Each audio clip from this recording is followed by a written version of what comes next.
23 atau Lukas 24. Saya melihat sudah di-sharingkan di komsel-komsel. Terima kasih gembala-gembala komsel. Dan kita lihat Yohanes pasal 20. Selama 40 hari Tuhan harus menampakkan dirinya kepada para murid. Dan kenapa hal ini ditulis, tentu ada maksud Tuhan. Mari kita akan baca secara bergantian. Yohanes pasal 20 ayat 1 sampai 10, kemudian ayat 11, 12, 16 sampai 18. Saya akan mulai. Pada hari pertama minggu itu, pagi-pagi benar, ketika hari masih gelap, pergilah Maria Magdalena ke kubur itu dan ia melihat bahwa itu telah diambil dari kubur. Ayat 2.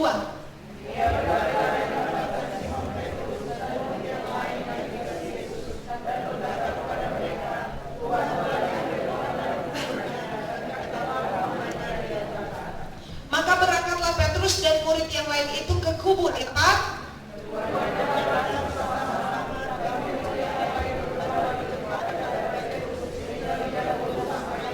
Ia menjenguk ke dalam dan melihat kain kafan terletak di tanah, akan tetapi ia tidak masuk ke dalam. Ayat 6. Sedang kain peluh yang tadinya di kepala Yesus tidak terletak dekat kain kafan itu, tapi agak di samping di tempat yang lain dan sudah terkurung. Ayat 8.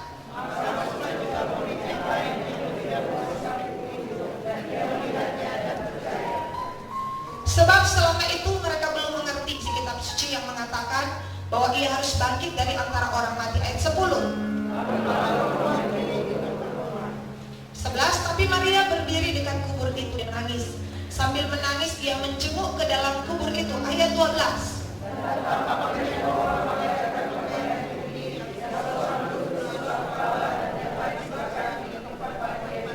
Kita loncat ayat 16. Kata Yesus kepadanya, Maria. Maria berpaling dan berkata kepadanya dalam bahasa Ibrani, Rabuni, artinya guru. Ayat 17.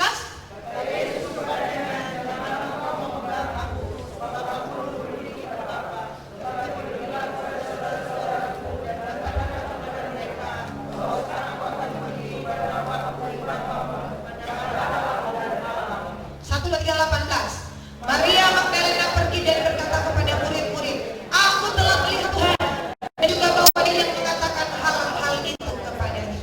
Saudara yang dikasih dalam Tuhan, di dalam Yohanes pasalnya yang ke-20 ini, kita melihat saudara kebangkitan Kristus memiliki maksud dan tujuan. Alkitab mengatakan hal yang menarik. Ayat 2, ketika Maria Magdalena melihat bahwa batu telah diambil dari kubur, ayat 2 berkata, ia berlari-lari. Yohanes 20. Ia berlari-lari mendapatkan Simon Petrus. Kemudian saudara, ayat 3, Petrus dan murid yang lain terkubur. Ayat 4 kembali diulang kata ini. Ayat 4 berkata, keduanya berlari bersama-sama, namun yang satu lebih cepat daripada yang lain. Jadi saudara, Yohanes selesai dulu, saudara, tetapi saudara, Alkitab bilang dia cuma sampai di muka kubur. Petrus yang belakangan, Petrus masuk karena dulu kuburkan dalam bentuk gua.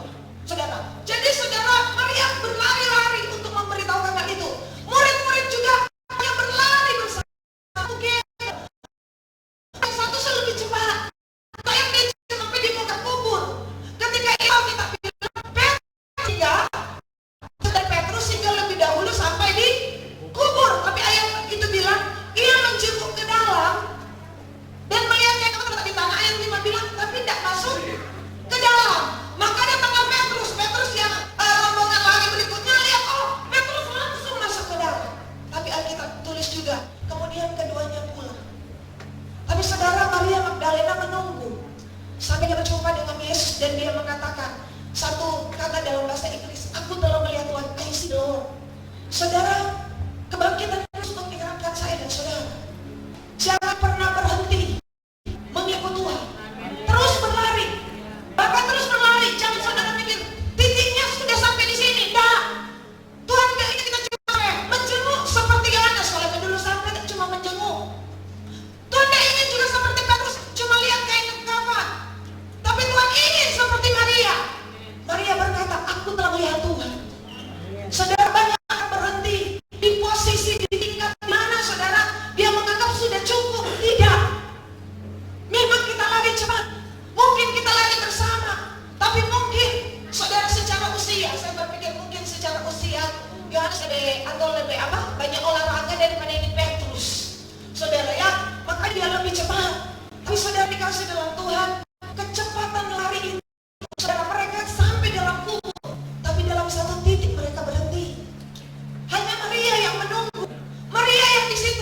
bilang, lalu pulanglah kedua murid itu ke rumah. Tapi Maria berdiri dengan murid itu dan menangis. Sampai saudara, Yesus ada di sana.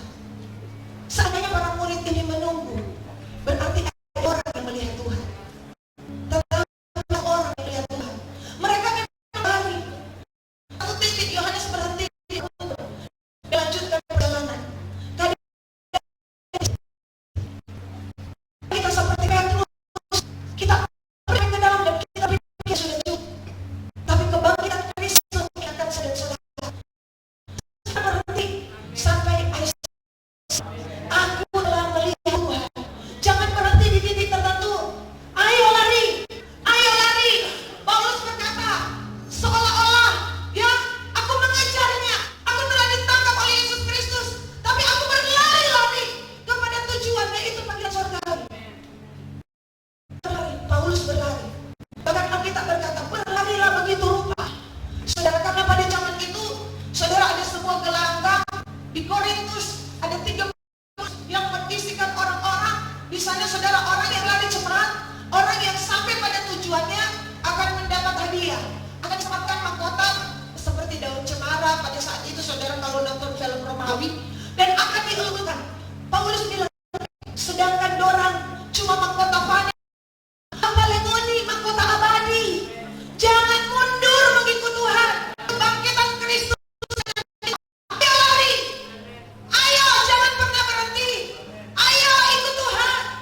Kebangkitan Kristus mengingatkan kita, kalau kita sudah ada di posisi Petrus, bahkan ketika Yohanes lihat itu dia percaya.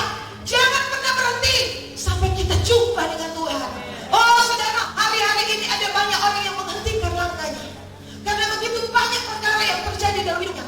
Tapi hari ini kebangkitan Kristus mengingatkan kita, jangan pernah berhenti ikut Tuhan. Kalaupun engkau, saya tidak berhenti, tapi sempat. Yohanes kan sempat berhenti. Yang tahu dia pikir apa nih Yohanes? Tanya kiri kanan, ada tak? Ya, saudara ada pikir apa ini saudara Brand? Atau seperti Petrus? Tapi Tuhan berkata, nah, kalian kadang-kadang berhenti di titik di mana aku berkata belum cukup. Kalian kadang-kadang berhenti di mana kita berkata ini sudah, ini belum, saudara. Amin. Saudara, sudah cukup. Maka saya sudah bertobat. Ekonomi saya sudah mapan, itu belum cukup. Saudara, jangan berhenti di titik apa yang iblis mau lakukan, menghentikan langkah-langkah kita. Ketika saya merenungkan firman Tuhan ini, kenapa ada kata run, diulang-ulang, run together, ya, run seorang diri dia lari. Kadang-kadang Tuhan mengizinkan kita lari bersama, tapi kadang-kadang ada orang di sekeliling kita yang berhenti. Kita tergoda untuk berhenti. Ya, apa cuma nggak boleh berhenti? Kita lihat lari soalnya, ya, kita lihat boleh berhenti bukan cuma ngana, saudara ya. Tetapi saudara di lain sisi, Maria Magdalena, saudara, tidak pernah berhenti. Bahkan ada malaikat 2 kalau saudara baca di situ, saudara. Lalu malaikat-malaikat, ibu mengapa kau menangis? Malaikat dia tidak peduli, saudara ya. Bayangkan itu saudara ya. Dia berkata sampai aku bertemu Tuhan. Ada malaikat di situ. Bagi Maria tidak peduli. Maria anggap itu penunggu taman. Bayangkan ini Maria Magdalena. Tapi hari ini kebangkitan Kristus mengingatkan kita. Ketika saya merenungkan firman Tuhan ini, dan pada minggu yang lalu saya menceritakan kepada beberapa teman, Ibu Nova, saya merasakan ada saya bermimpi tentang sebuah gelombang yang besar yang menunggu untuk dipanggil, gelombang yang besar yang menunggu untuk dipanggil. Dan saya berkata kepada Tuhan, Tuhan, apa hubungannya dengan gelombang dengan orang yang tetap berjalan? Apa hubungannya ya Tuhan? Apakah ini mimpi daripada Engkau? Karena setiap mimpi, setiap suara Tuhan itu harus diuji. Saudara, harus ada salingannya. Salingannya adalah firman Tuhan. Tidak boleh perasaan manusia, tidak boleh perasaan manusia, tidak boleh karena ada hal-hal yang lain. Ya, itu harus diuji oleh firman Tuhan. Dan saya merasakan, saya bilang, sampai Ibu Nova bilang, Riki, kita ada berdoa Pak Ibu, itu kita bilang gelombang. Ya saudara, iya dia bilang begitu, Ibu Riki menangis. Padahal kita bilang, karena dia bilang apa Nova? Kita dia bilang gelombang. Saudara, mana Ibu Nova? Kan saya berkata, ada satu gelombang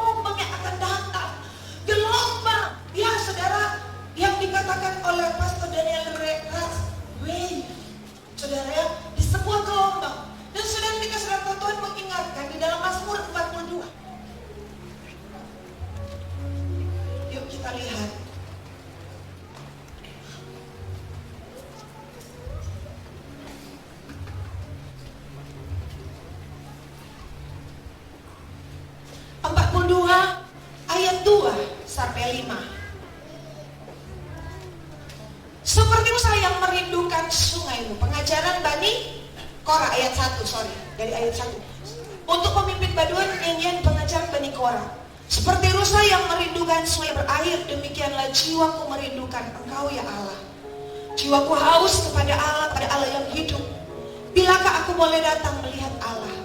Air mataku menjadi makananku siang dan malam. Karena sepanjang hari orang berkata kepadaku, di mana Allahmu? Ayat 5 berkata, inilah yang hendak ku ingat.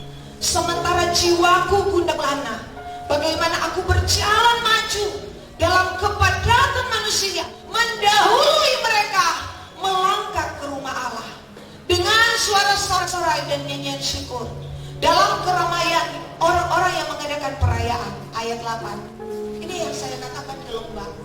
Samudra raya berpanggil panggilan, dengan deru air terjunmu, segala gelora dan gelombangmu bergulung melingkupi aku.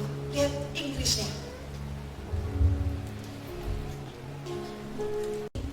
Di kedalaman, memanggil kedalaman. Saudara ya, ada di sini dikatakan kedalaman, dalam, lebih dalam lagi, kedalaman. Saudara, dan Alkitab mengatakan balik ke Indonesia. Katakan bersama saya, di. Ya saudara, dalam saudara. Kedalaman, Alkitab berkata. Apa itu panggilan-panggilan? Kedalaman dari Tuhan saling berpanggilan. Sehingga ada gelombang saudara yang bergulung melingkupi seorang yang bernama, bukan seorang, Bani Korah itu sekumpulan orang. Saudara, Alkitab mengatakan, kenapa ada orang? Kenapa ada gelombang? Saya katakan, Tuhan, apa hubungannya dengan jangan berhenti? Alkitab mengatakan ayat 5. Inilah yang hendak ku ingat. Sementara jiwaku apa? Galau. Saudara bayangkan, jiwaku galau, ini lagi galau ini. Gundah gulana. Saudara ya, dan Alkitab bilang ayat 4, air mataku menjadi makananku siang dan malam. Dia lagi sedih. Kalau sudah jadi makanan berarti ini bukan cuma kesedihan biasa. Ini sedih sekali saudara. Kemudian Alkitab berkata, bukan cuma air mata banyak, pikirannya galau. Tanya kita, galau? Ya saudara, galau enggak? Alkitab bilang, coba tapi Alkitab bilang, bagaimana sementara galau ini, sementara banyak air mata, orang bilang, mana sih anaknya Tuhan? Ada tolong penangan. Saudara, belum ada jawaban Tuhan. Alkitab bilang, aku berjalan maju. Coba ayat 5. Dalam kepadatan manusia. Lebih dulu mendahului mereka. Bukankah ini yang namanya lari? Ini manusia banyak. Saudara, mungkin manusia yang lain semuanya aman-aman. Dia lagi galau. Dia lagi tidak dapat jawaban Tuhan. Dia lagi menangis. Tetapi kalau soal lari, kalau soal mengikut Tuhan, dia bilang, oh ini yang dapat kasih kalah ke kita. Kita tetap lebih dulu melangkah ke rumah Tuhan. Oh yang melewati, itu yang saya katakan, tidak pernah berhenti. Tidak pernah berhenti. Sampai di sana dia berapa? Dengan suara sorak-sorai dan bersyukur. Ada, gimana tuh lagu sisa dalam bersyukur, Engkau tempat perlindunganku, Tuhan jiwaku tenang, tergudang lamu, ku menang, amen, ku menang bersamamu. Alkitab bilang saudara, soal lebih dulu, soal bersyukur, Bani Korah lebih dahulu. Ada mujizat dalam bersyukur. Saudara, ada lagi satu pujian yang berkata, ku bersyukur Bapa. Syukur Bapa, ku bersyukur Tuhan. Ku bersyukur Tuhan, sebab kasih setiamu, sebab kasih setia di dalam hidupku. Ku bersyukur. Saudara, kenapa saya menyanyikan ini? Saya sedang membayangkan ada orang seperti ini. Itulah sebabnya gelombang hadirat Tuhan menjamah dia. Itulah sebabnya saudara, gelombang hadirat Tuhan melingkupi dia. Saya melihat air terjunnya karena saja 700.000 galon bisa menghidupkan setengah Amerika. Kenapa saudara? Karena air terjun itu saudara, sumber kehidupan, pembangkit tenaga listrik keempat terbesar di dunia, dihasilkan oleh air terjun Niagara. Apalagi kita berkata deru air terjun, ada begitu banyak orang yang akan hidup. Saudara yang dikasih Tuhan, ketika saya merenungkan tentang Bani Korah, saya berpikir seperti ini, Tuhan, Bani Korah bersyukur, Bani Korah berterima kasih. Bahkan saudara, kalau saudara lihat apa yang Bani Korah tulis, seringkali kita lakukan. Mazmur 84 berkata, lebih baik satu hari di pelataranmu. Itu saudara ditulis oleh Bani Korah. Saudara, Mazmur 84 itu ditulis oleh Bani Korah. Orang yang tadinya gundah gulana, orang yang tadinya dalam keadaan tertekan, orang yang tadinya saya berani katakan mereka ditolak, bahkan mereka merasa tertolak. Kenapa saudara? Karena sesuatu yang besar sedang terjadi bagi kumpulan Bani Korah. Apa itu? Kita lihat Bilangan 26.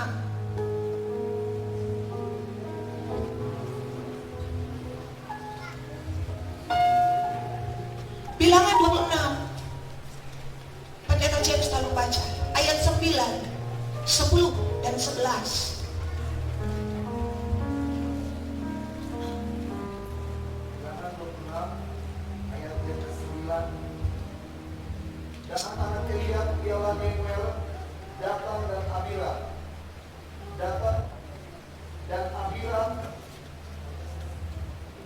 Yang lagi firman Tuhan berkata, Datan dan Abiram orang-orang yang dipilih oleh umat itu ialah orang-orang yang telah membantah Musa dan Harun dalam kumpulan Korah ketika mereka membantah Tuhan.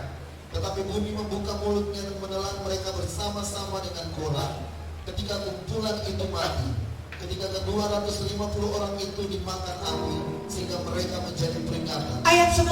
Tetapi anak-anak Korah tidaklah mati. Nah saudara, itu anak-anak Korah itu namanya Bani Korah.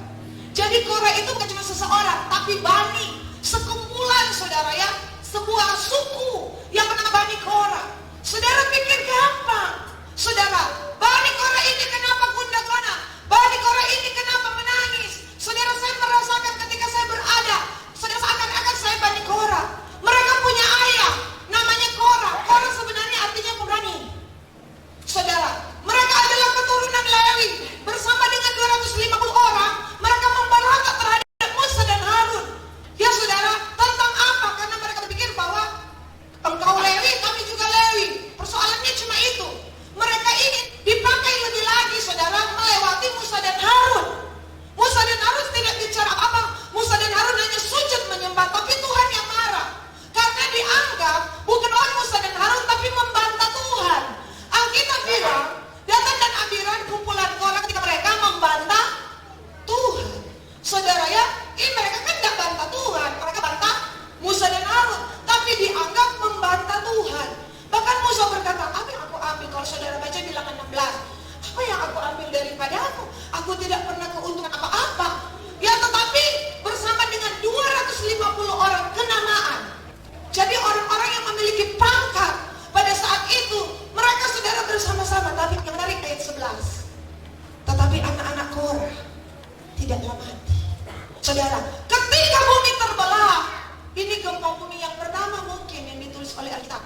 Terbelahlah tanah, masuklah mereka hidup-hidup. Saudara, anak-anak Korah tidak mati.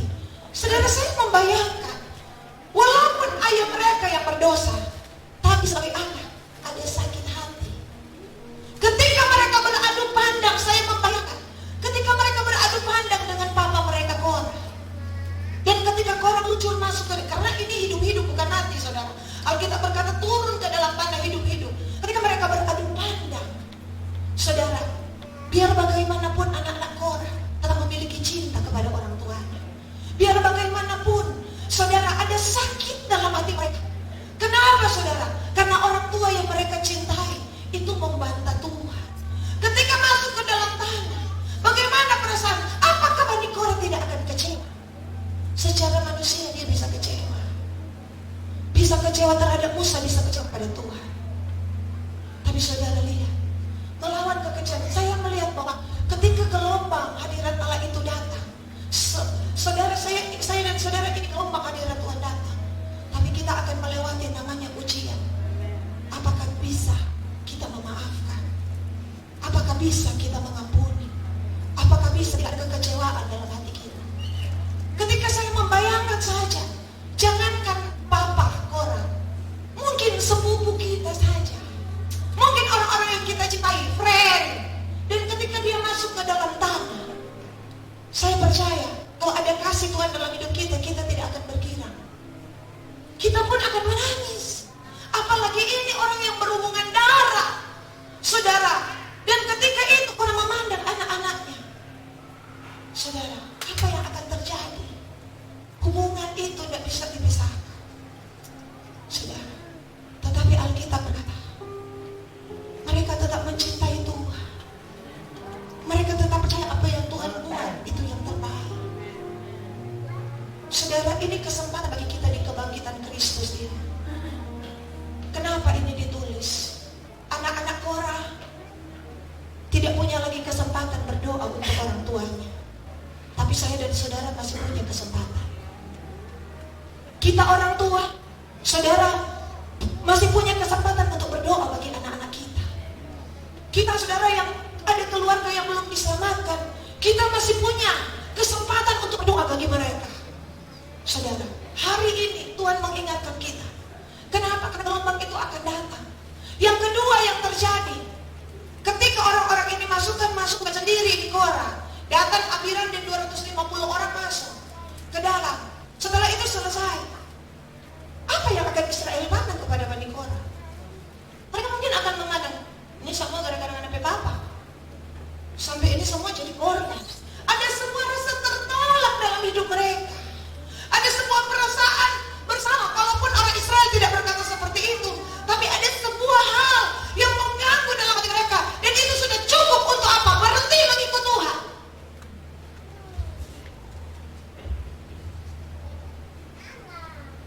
Tapi saudara lihat, dalam keadaan yang gundah gulana, dalam keadaan jiwa yang tertekan, mereka masih bisa bersyukur kepada Tuhan. Mereka masih bisa datang kepada Tuhan. Itu yang membuat gelora dan gelombang Tuhan. Bahkan Alkitab mengatakan, Mazmur 84 berkata,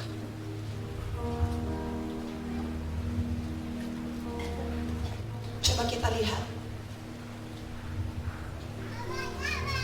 Saya tidak lebih-lebihkan tentang Bani Korah, tapi menurut saya mereka orang-orang yang luar biasa. Kenapa? Karena mereka bangkit dari keterpurukan mereka. Mereka bisa bangkit dari rasa kecewa. Mereka masih tetap dipakai Tuhan untuk memuji dan menyembah Allah. Ini hal yang luar biasa. Ini tidak mudah. Tetapi saudara, Tuhan tahu hati mereka. Ada prasangka-prasangka orang lain dalam hidup mereka, tapi mereka abaikan semua itu. Kalau saudara dan saya ingin berhasil mengikut Tuhan, satu hal yang Tuhan bilang, perhatikanlah suara Tuhan. Jangan perhatikan suara manusia, karena pada satu titik saudara akan berhenti. Makanya Tuhan bilang, taruhlah, perhatikan hai Israel suaraku, perhatikanlah pengajaranku, dengarkanlah suaraku, hai engkau Israel yang bertelinga. Kenapa? Karena pada satu titik, ketika saudara terlalu banyak mendengarkan suara manusia, saudara akan berhenti. Oleh sebab itu saudara, mari kita lihat Alkitab bilang, Mazmur 84 ayat 1. Untuk apa? Kedua, menurut lagu bikin Mazmur Bani Korah ayat 2. Betapa disenangi tempat kediaman ya Tuhan semesta alam. 3. Jiwaku hancur karena merindukan pelataran-pelataran Tuhan. Ayat 4. Bahkan burung pipit telah mendapat sebuah rumah, dan burung layang-layang sebuah sarang. tempat menaruh anak-anaknya pada mesbah-mesbahmu. Ya Tuhan semesta alam. Saudara sampai di sini. Bani Korah sedang berkata, apapun yang dikatakan orang, apapun yang telah menimpa hidupku, aku mau taruh hidupku di mesbah. Saudara, apa arti mesbah? Mesbah itu tempat potongan. Mesbah itu tempat penyembelihan. Mesbah itu tempat korban bakar. Tidak ada mesbah untuk akan pas bunga, tidak ada. Saudara, mesbah itu tanpa pohon. Ya saudara, mereka sedang berkata, itulah mereka ungkapkan dengan nyanyian. Dia bilang seperti burung itu bersarang. Bayangkan bersarang berarti sudah tinggal mesbah. Berarti mereka sedang berkata lagu tadi, ku tahu hidupku adalah penyembahan. Tuhan, mungkin kami memang tidak layak. Tuhan, makanya dia berkata hanya di pelataran. Tuhan, mungkin kami tidak seperti orang Israel. Karena Bapa kami pernah mendukakan Engkau. Karena Bapa kami pernah mengorbankan orang lain. Tapi Tuhan, terimalah penyembahan kami. Terimalah korban kami Tuhan. Kalau kamu sembelih Tuhan. Sembelih. Kalau Engkau mau bakar Tuhan. Bakar tempat bakaran. Mas, Yesaya 56 ayat 7. 5 anak 7 supaya orang tidak lupa. Ya, kamu akan dibawa ke gunung kudusku dan akan menjadi rumah doaku. Kamu apa-apa, Tuhan akan berkenan kepada korban bakaran dan korban sembelihan yang engkau persembahkan di atas mesbah, dan kamu akan disebut rumah doa bagi segala bangsa. Pertama saudara, coba kita lihat sejarah. Saya ingat ayat ini, mungkin yang lain sudah tahu.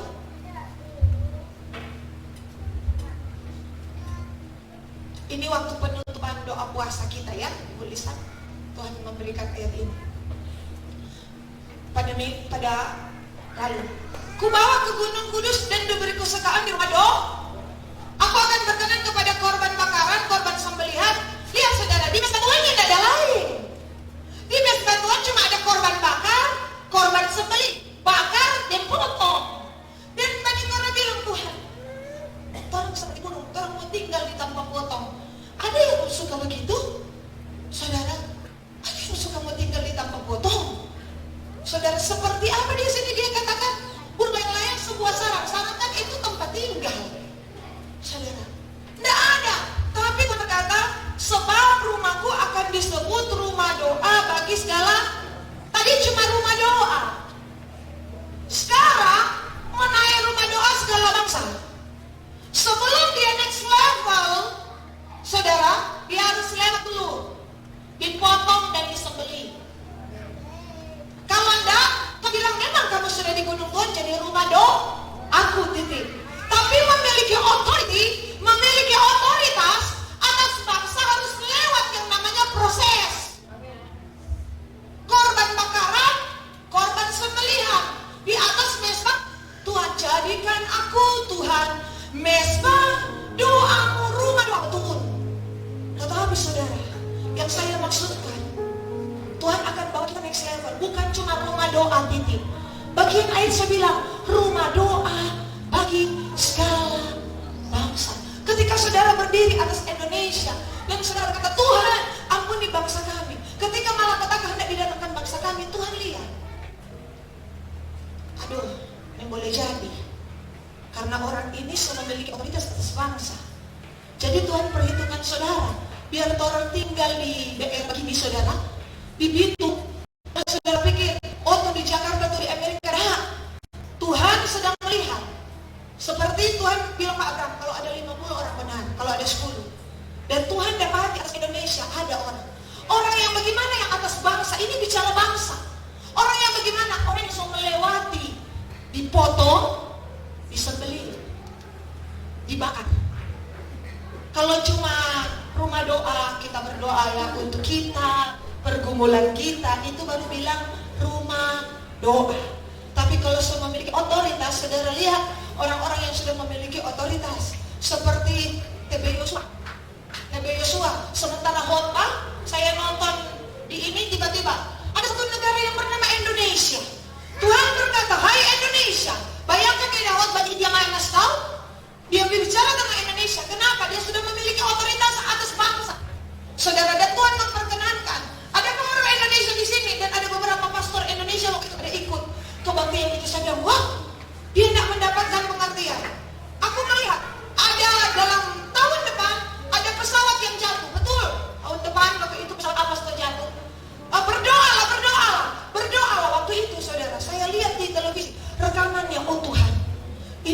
dinamakan rumah doa bagi segala bangsa.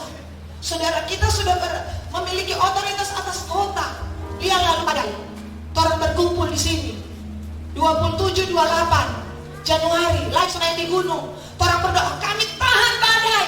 Tidak akan melewati batas Laut Lembe, Pulau Lembe. Tidak akan kami mengatakan garisnya. Dalam nama Yesus, berhenti. Saudara kira itu tidak memiliki otoritas. Itu memiliki otoritas yang besar. Amin. Tapi mau pindah dari rumah doa jadi rumah doa bagi bangsa lewat dulu ini. Dibakar, bisa beli. Tanya kiri kanan, mau suka. Karena selalu, so next level orang, so next level. Inilah harga next level, saudara ya saudara, inilah harga next level. Tidak ada harga yang lain. Saudara lihat, Bani Korah, kita kembali. Kenapa saudara? Dalam ayat 4 dikatakan di mesbah. Ini hal yang sangat ajaib. Ini hal yang sangat luar biasa. Dan Alkitab berkata, saudara, belum ini. Ayat 5 bilang, berbahagialah orang yang diam di rumahmu, yang terus-menerus melakukan siapa? Ayat 5. Ayat 6 bilang apa? Ayat 7 bilang apa? 7. Apabila melintasi lembah baka atau apa? Lembah air mata. Saudara, karena di situ saya pernah terangkan, di situ banyak tumbuhan balsam. Jadi orang kalau lewat situ mau mengalir air mata terus. Saudara, apabila melewati tempat air mata, mereka buat jadi tempat bermata air. Orang yang tahu Tuhan akan melewati 2 lembah. Minimal 2 lembah. Yang pertama lembah air mata. Yang kedua, Bani Korah lewati adalah lembah apa, saudara? Jangan saudara anggap enteng dengan Bani Korah. 2 Tawarik 20. Ketika Yosafat melawan, saudara ya, musuh-musuh. Yuk kita lihat 2 Tawarik 20.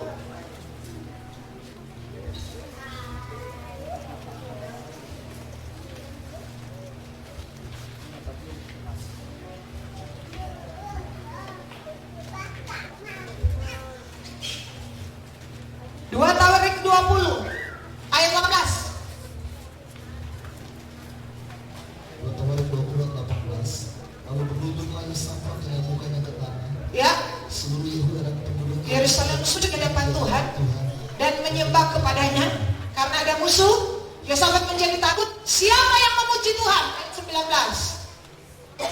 Kemudian orang Lewi pada Kehat dan pada Korah bangkit berdiri untuk menyanyikan puji-pujian bagi Tuhan Allah Israel dengan suara yang sangat nyaring. Saudara lihat, yang pimpin pujian penyembahan itu Bani Korah. Alkitab berkata, kemudian orang Lewi, Bani Kehat, Bani Korah, apa? Bani berdiri menyanyikan apa? Puji-pujian bagi Tuhan dengan suara yang nyaring. Apa yang terjadi, saudara? Musuh baku bunuh. Ayat 22. Mereka mulai bersorak-sorai dan menyanyikan nyanyian pujian. Dibuat Tuhanlah penghadangan terhadap Bani Ammon dan Moab dan orang dari pegunungan Seir yang hendak menyerang Yehuda sehingga mereka terpukul kalah. Ayat 26, 25, 26. Lalu Yosafat dan orang-orang yang turun mencari barang-barang mereka. Mereka menemukan banyak ternak, harta milik, pakaian dan barang-barang berharga. Yang mereka rampas itu lebih banyak daripada yang dapat dibawa. Tidak ada lama mereka mencari barang-barang itu karena begitu banyak. 26. Pada hari keempat mereka berkumpul di lembah pujian. Nah, sampai di situ, saudara lihat, yang akan menghabisi musuh lewat puji-pujian adalah Bani Korah. Siapa mereka? Orang-orang yang telah melewati proses. Mereka bukan sekedar nyanyi, bukan, tetapi nyanyian mereka adalah sebuah penyembahan. Karena sebelum mereka nyanyi, hidup mereka sudah ditaruh di mezbah. Sebelum mereka nyanyi, mereka sudah melewati apa yang namanya kecewa. Mereka sudah menang apa yang namanya kekecewaan, kemarahan, ya, prasangka. Mereka sudah kalah semua itu. Itulah sebabnya Bani Ammon semuanya kalah. Dari seluruh Israel ada begitu banyak suku.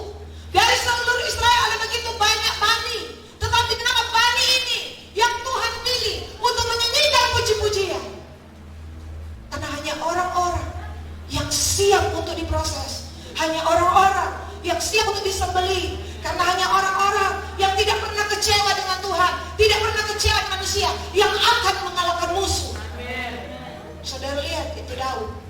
Sebelum mengalahkan Goliat, Daud sok menang dulu di singa yang beruang. Bukan menang singa beruang langsung menghadapi Goliat, bukan. Dia sok menang tuh singa, ya apa? Beruang. Makanya ketika Elia mungkin dia kecewa, dasar anak, tak tahu ada pembuat kejahatan, ada cuma jaga-jaga 2-3 ekor. Bagi Daud itu tidak kena di hati, karena Daud anggap itu singa yang beruang. Kalau Daud tidak pernah menang itu, Daud semua baku ambil Elia. Tapi Daud cuma bilang, kan kita cuma tanya. Kau Daud apa dia? Elia semua baku veto. Saudara, makanya firman Tuhan hari Jumat kadang-kadang akan menjaga kita dari kesalahan besar. Betul itu Pak? Saya aminkan, saya berkata yes. Kenapa? Kalau enggak, kayaknya bukan bakal ada Goliat sama ada Elia. So terjadi perang saudara. Padahal tuh musuh bukan Elia, tuh musuh Goliat. So baku bagi. Jangan pernah terjadi di gereja Tuhan. Kita bertarung sesama saudara. Goliat ngisi-ngisi. Melawan apa kita?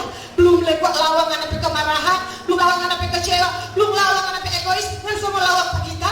Bang kaca, Goliat bilang. Saudara, kadang-kala iblis menertawakan gereja karena di gereja terjadi perang saudara, karena tidak ada ketenangan. Coba Tuhan, sama dengan Daud, kok orang bilang akan begitu? Atau yang kedua saya berpikir, Daud dari darah Daud bilang, no, saya biar jangan dimati sampuan, tapi pulang. Cuma kita kok yang bisa lawan ini Goliat ya kan? Saul saja satu hore, semua masyarakat satu hore. Kalau Daud egois, Daud cuma dengar perkataan orang, Daud bilang, saya biar dia itu pelayanan, aku pulang. Tapi agak baik kita pimpin tuh singers 2-3 ekor. Singers, nyanyikan dia. Iya, daripada tamu pimpin pangoni, baik tidak ada mau bisa selamatkan. Tapi Daud tidak ada rasa berjasa. Ini saya beradik-adik kalau kita bilang, oh Tuhan, pantas Tuhan jam proses karena belum tahu lewat rumah Daud. Ini yang meragukan saudara sendiri, Elia kakak yang tertua. Ini bukan orang lain. Kadangkala yang Tuhan izinkan saudara yang menghentikan langkah-langkah kita orang dekat. Sebenarnya bukan menghentikan langkah, itu sebenarnya kalau kita lihat cuma proses. Amin. Tanpa proses tidak ada promotion. Amin. Iya kan? Kalau Daud telinga tipis, bodoh, aku habis kedua. Daud bilang, mana tinggi besar, singa yang beruang lari dari kita, tatu budek. Iya bisa jadi. Bisa jadi. Bilang kiri kanan, tidak terjadi di sini. Amin. Makanya firman Tuhan hari Jumat, tenang. Amin. Iblis tahu. Ini pemikiran saya, iblis tahu Goliat akan dikalahkan. Spirit itu, kekalahan itu masuk kepada Eliab yang buka celah. Dia buka celah sehingga saudara sendiri diserang. Dia buka celah ini Eliab. Ini kan roh musuh, ini kan roh intimidasi, ya kan? Saudara baca kan Goliat yang sudah mengintimidasi dulu. Selama berapa hari? 40 hari, pagi dan malam intimidasi. Mau begini, ulang-ulang. Roh intimidasi itu berusaha menyerang Daud lewat celah yang terbuka. Yang membuka celah adalah orang-orang Daud sendiri. Akhirnya ketika celah dibuka, saya percaya lihat saya kepada adiknya. Saudara, iya. Dan Daud sayang kepada kakaknya. Buktinya kan DP papa dia suruh bawa roti, Daud bawa. Daud kan cuma ada bawa roti. Kalau dia tidak sayang pada DP kakak, ngapain dia mau dibawa tuh roti? Tetapi saudara DP kakak tidak sadar buka celah, sehingga membuat pekerjaan iblis melewati dia. Itulah sebabnya saudara yang perlu diperhatikan di dalam gereja ini dengan penuh kasih. Saya dan saudara diingatkan oleh Tuhan, bukan cuma saudara. Hati-hatilah dengan lidah kita. Kita tidak ingin ada roh kekecewaan dalam gereja. Kita tidak ingin ada roh kemarahan dalam gereja. Tetapi kita juga tidak sadar, kita tidak memperhatikan lidah kita. Asal berbicara, akhirnya tanpa orang sadar, iblis pakai itu menyerang orang lain dan mematikan potensinya. Untuk aku dapat yang Daud. Kalau aku dapat yang Rehabea,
dalam mulutmu. Dan Yakobus sudah bilang ini, Yakobus sudah menubuatkan jauh sebelumnya. Kalau saudara baca Yakobus, Yakobus bilang apa?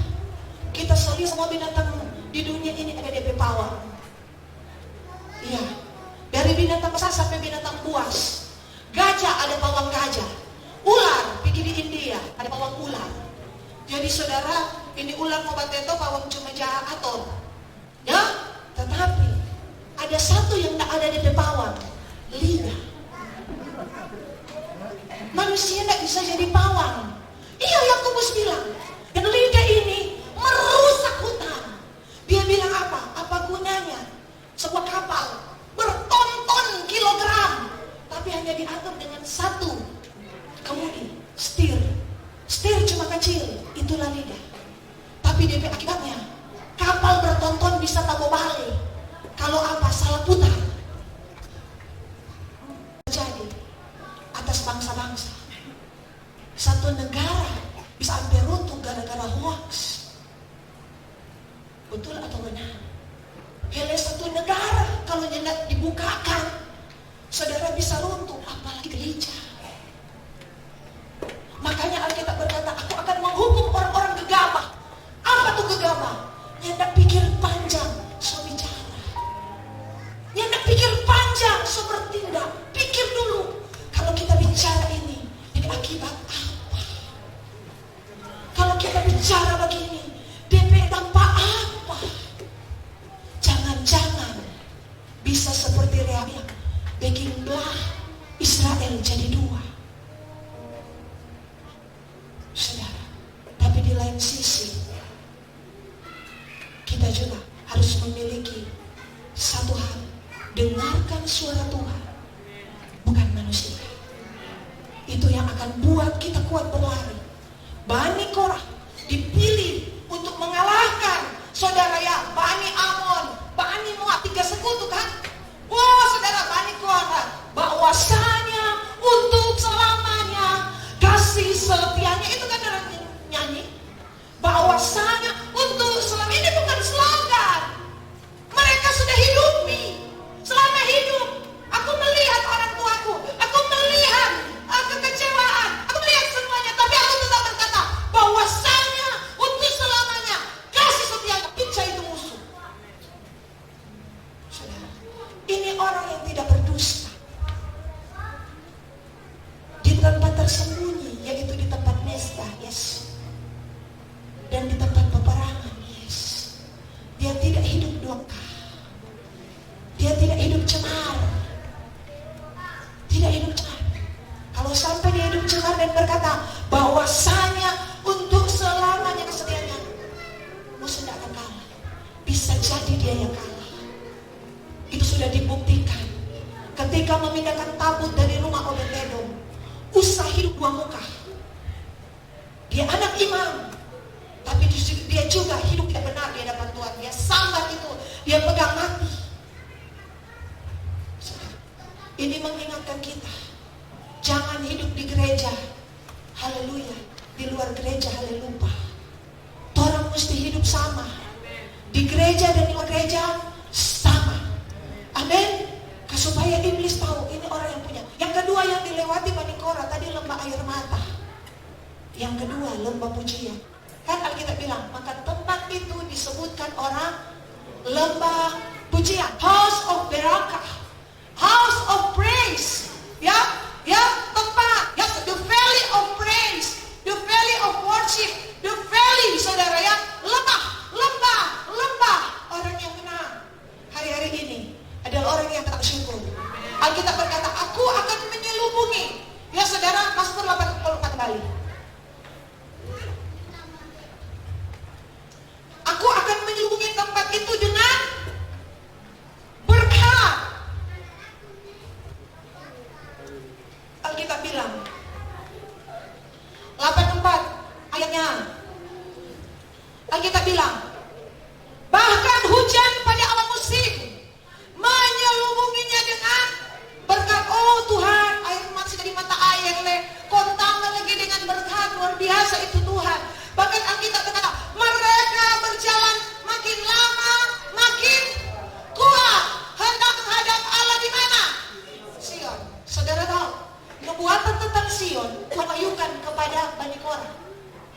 Mazmur 46, judulnya saja.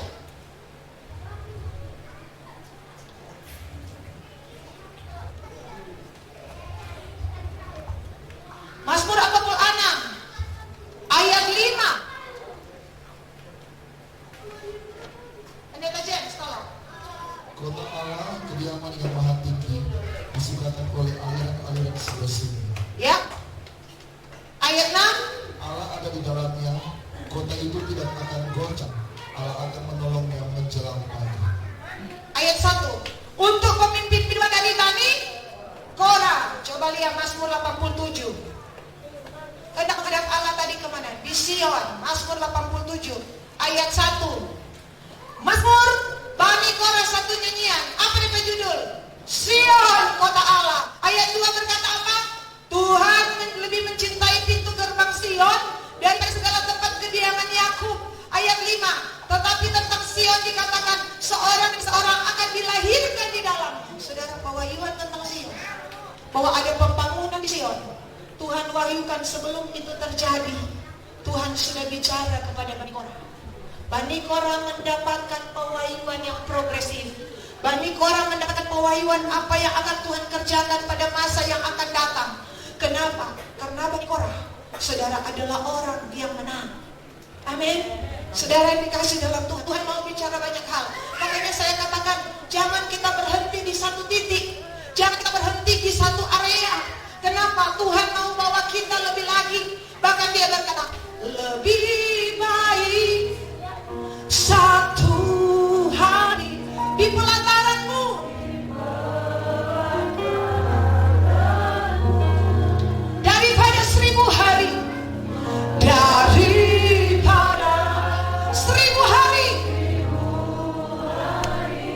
di tempat lain. Saudara tahu, saya merasa bahwa Tuhan sedang menunjukkan sesuatu kepada kita. Bawalah di dalam doa. Kenapa? Karena 1000 hari bicara 3 tahun. Betul?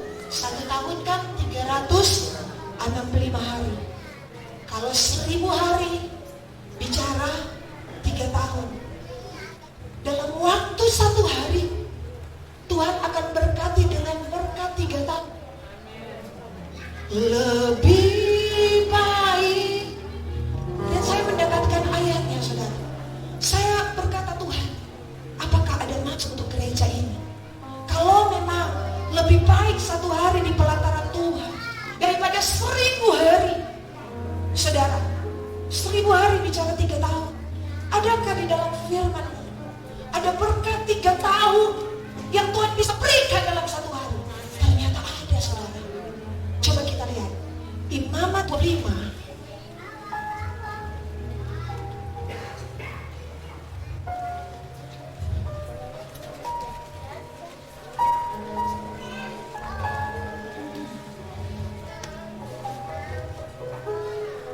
Imamat 25 ayat 21.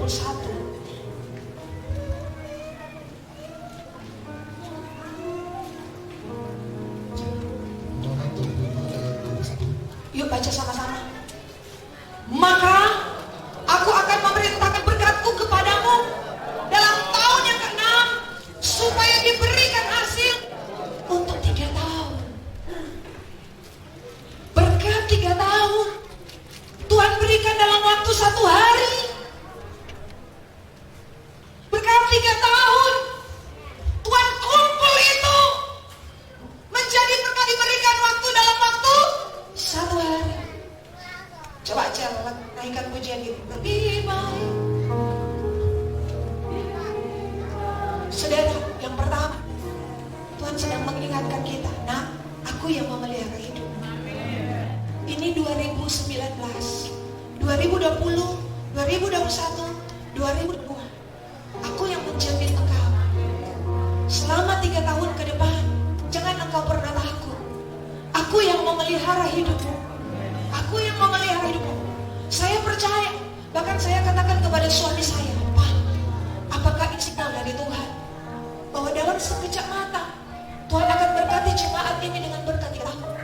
Tapi jemaat ini harus memperbesar kapasitas. Seperti Yusuf yang memperbesar lumbung-lumbung. Seperti saudara 5 roti 2 ikan yang cukup untuk 5.000 orang. Apakah ini bicara tentang Tuhan sedang memberikan signal kepada kita, memberikan arahan kepada kita? Untuk apa? Hati-hati menggunakan nama Tuhan.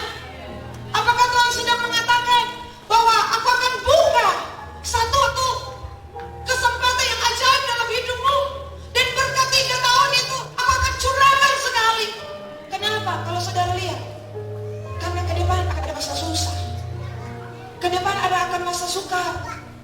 Tetapi orang-orang yang takut akan Tuhan, Tuhan sedang berkata, nak, engkau aku pelihara.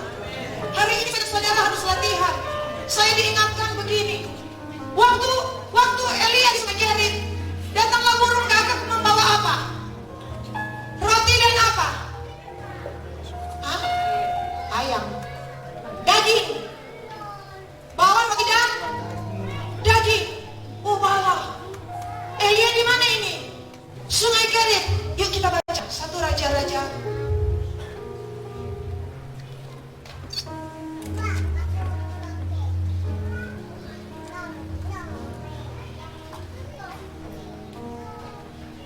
17 ayat 6.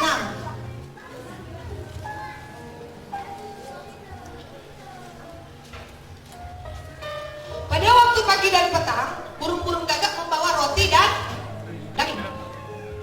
Hamburger ini kan, roti dan daging dalam dia minum, dan ia minum dari sungai itu. Saudara lihat, itu di Sungai Kerit. Setelah air itu kering, dia pindah di janda di mana? Sarfat. Mari kita lihat. Di janda di Sarfat, dia dapat apa? Ayat 11. 1 Raja-Raja 17 ayat 11.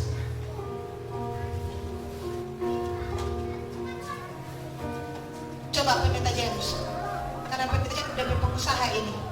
Ayat 11, ketika perempuan itu pergi mengambilnya, ia berseru, cobalah aku juga bagiku sepotong roti. Jadi di Sungai Kerit suruh pindah. Di Sungai Kerit dapat apa? Roti dan daging. Pindah di janda Sarfat, dapat apa? Roti. Mana tuh daging? Hilang. Kan sudah tidak ada daging, cuma roti. Di Sungai Kerit roti plus daging. Amin. Di janda Sarfat cuma roti, daging senehi. Hari-hari ini kita latihan. Latihan apa? Sesuaikan diri dengan apa yang ada. Ada waktunya engkau di Sungai Kerit roti dan daging. Tapi ada waktunya keadaan janda Sarfat, daging hilang, ketinggal roti. Apakah Elia mengeluh? Tidak. Apakah Paulus mengeluh? Tidak. Paulus bilang, aku tahu itu kekurangan, aku tahu itu kelemahan. Di Sungai Kerit kita dapat roti dan daging. Tetapi pada masa ini Tuhan cuma izinkan roti. Ada mujizat dalam bersyukur. Jangan paksa, karena tuh daging so hilang. Tuhan sedang melatih Elia. Aku izinkan engkau Elia, apa? Ujang dia panggil, api dia panggil. Tapi aku izinkan engkau.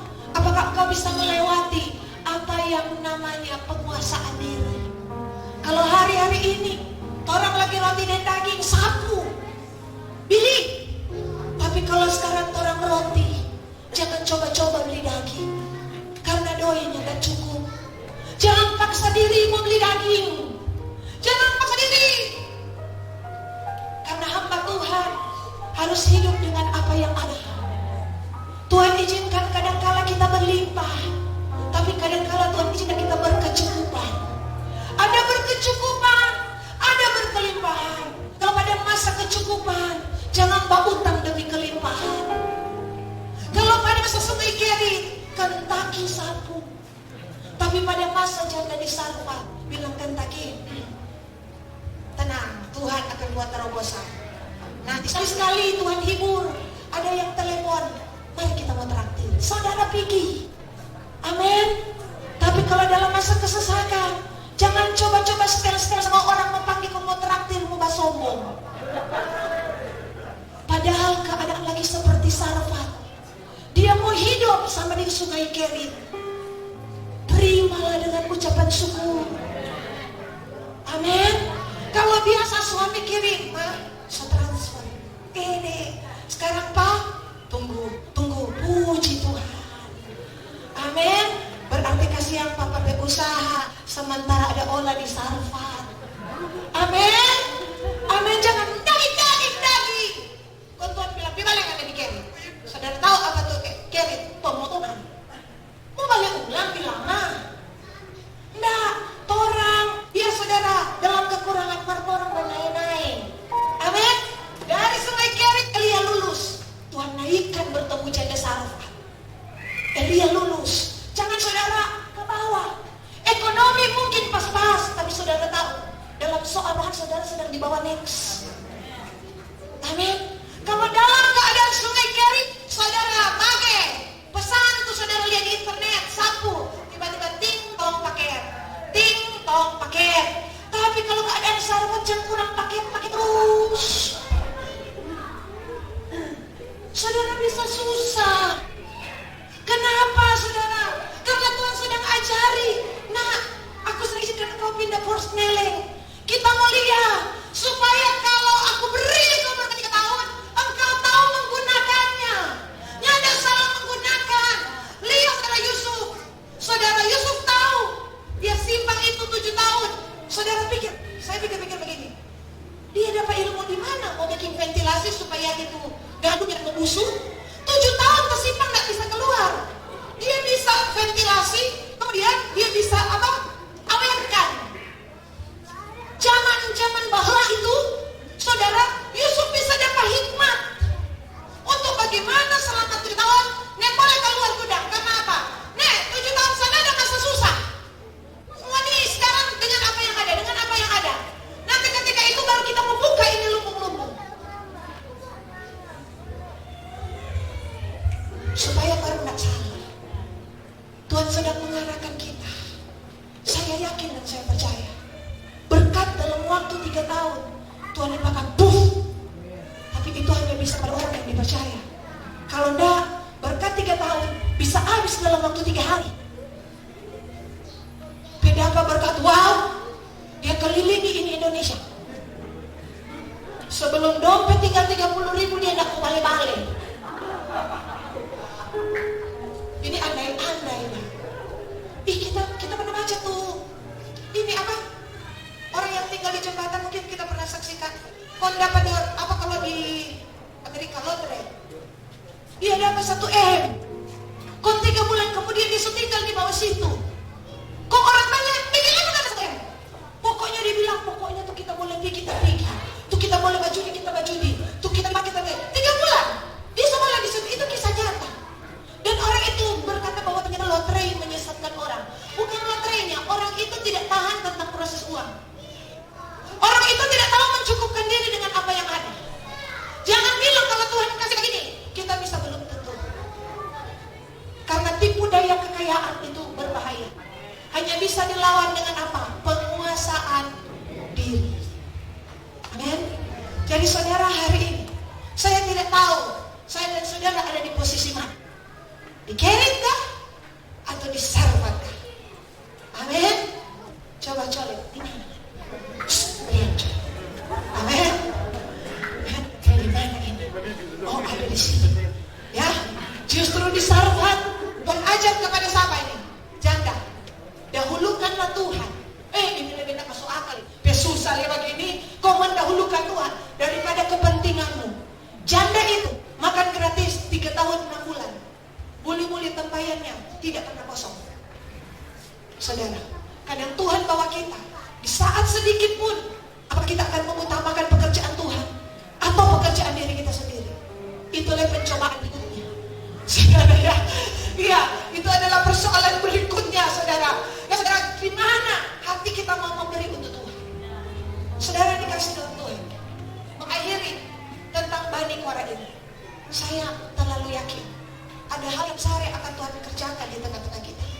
Ada gelombang hadirat Tuhan yang sedang Tuhan siapkan bagi kita, yang Tuhan siapkan di tengah-tengah kita. Kenapa saudara? Karena hari-hari ini Tuhan sedang mengizinkan pemurnian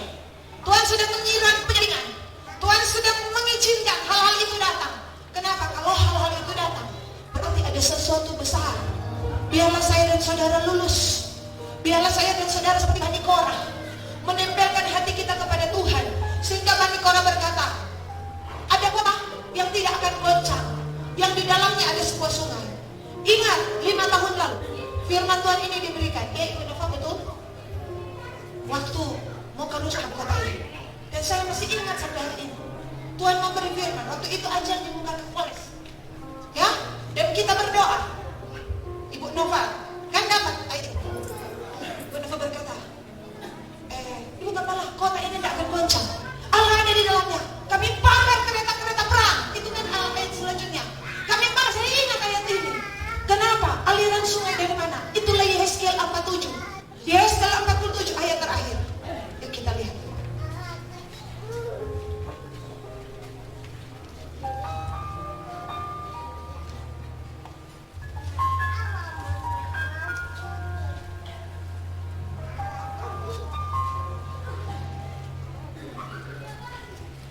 Yehezkiel 47, Alkitab berkata aliran sungai itu ayat 1.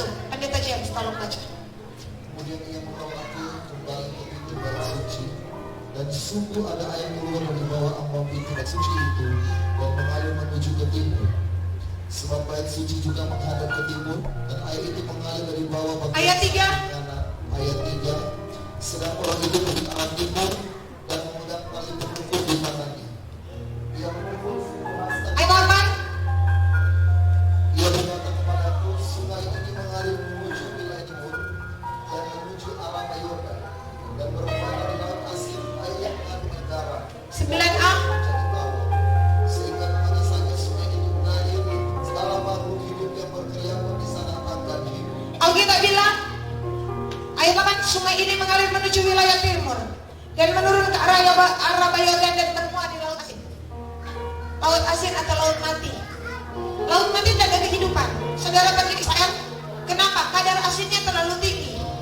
Itu laut mati. Tetapi Alkitab berkata, air yang mengandung banyak garam itu, dan air itu menjadi tawar. Saudara bayangkan, makhluk hidup menjadi hidup, saudara.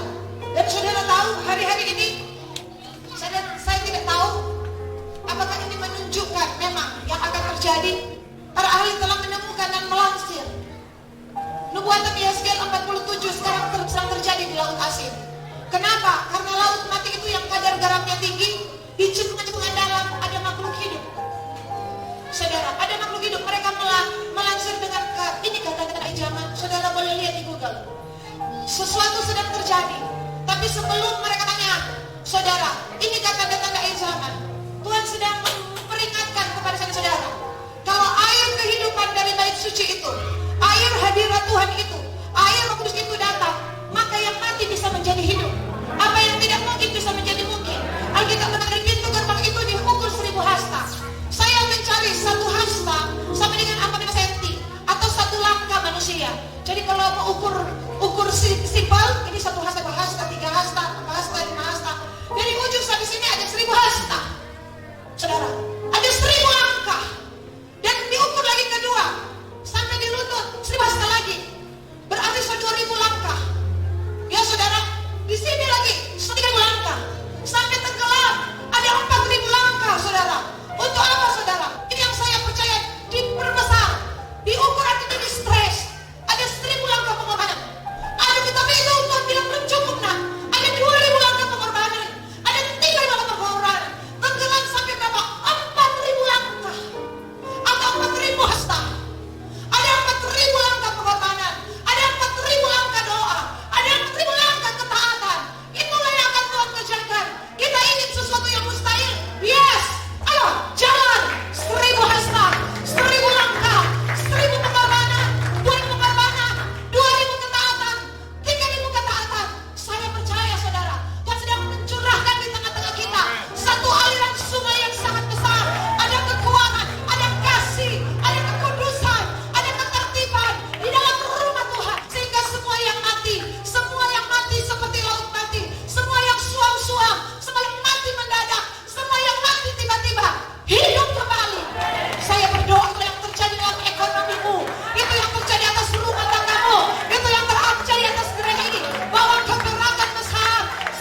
terima kasih Tuhan.